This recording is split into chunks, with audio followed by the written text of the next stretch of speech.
Be sure to go over to YouTube to check out Herc, Ali and Sebi. Now, they've put together a bracket for the worst transfers in MLS history. Spoiler alert, Rafa Marquez is the winner, well, loser, however you want to spin it. Well, Herc is with us now. Jeff Carlisle also joins us. Jeff, do you agree Rafa Marquez the worst ever?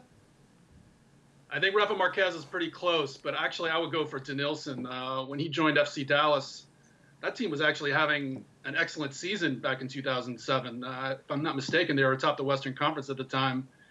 And he came in there for 8 games, and Dallas had to completely rework how they played. Denilson completely upset the balance of that team, and they were never really the same. They flamed out of the playoffs. So I think in terms of doing maximum damage in a short amount of time, my vote will go for Denilson. Basically, Jeff's calling you a fool. Yeah, I heard it too. It hurts. It hurts a lot. Denilson's a good shout. He was in the top 3, no doubt. But Denilson came on for, I believe it was $800,000 was his salary for that year. Rafa Marquez was making like $4.6 million. Half the time he didn't play because of injury or disciplinary issues. He was red carded all the time.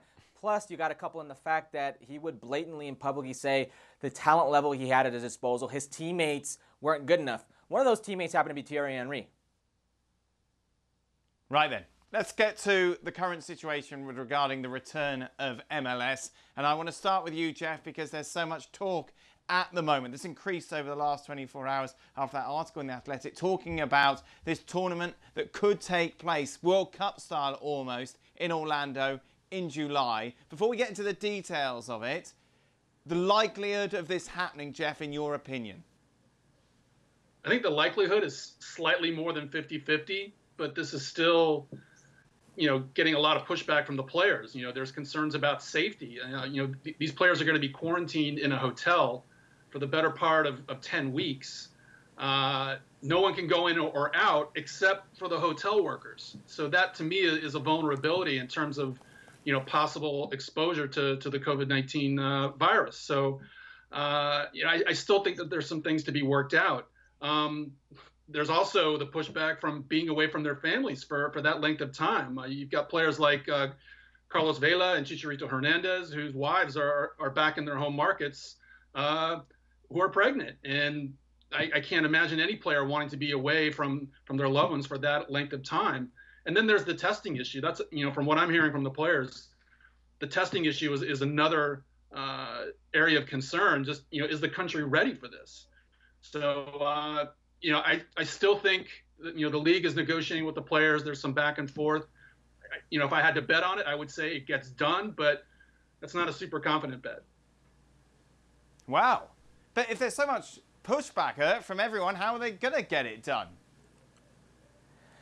Dan, that's a great question. I think the thing that hinges here on making this happen is, well, they're negotiating a reduced salary, these players, with the league at the same time with trying to negotiate if they come back in this bubble city or this biodome, so to speak. That's going to have a huge factor. Look, I know the Major League Soccer Players Union, Players Association already hired an epidemiologist, and that epidemiologist is professional of pandemics, assured them that they are just as safe in Orlando with all 26 teams under one roof as they are in their local markets. So now it's about the money. Okay. The players, their counter proposal to Major League Soccer is 5% deferred, which means they will lose 5% today, but get it back tomorrow, which is permanently. So that's about 8.5% today, but they'll get some of that money back. I really think it comes down to money because a lot of these players want to get the season back and going and running because, well, they want to get paid. They understand they will lose, but they don't want to lose that much. Testing twice a week. They're assured of the testing. Now, this is where it gets tricky. The hotel staff, they're not going to be tested. They're going to have temperature checks. That's about the testing that they will have. They're not going to be quarantined. These hotel staff employees will go back to their families, to their loved ones. So you can't control that environment. It's a toss-up, and I really think it comes down to money. If you tell these players, hey, you're going to take a 50% reduced salary and go into this bubble city, I think the answer will be no. But if they can come to a happy median, I do think there are enough players that want to get this going because they've been assured that safety will be just as an issue in their home market as it will be in Orlando. But it's a very valid point. Carlos Vela, Chicharito Hernandez, a lot of different players who have partners, who have kids, who have families, who are married, who are expecting. it's very difficult to leave your loved ones during a pandemic.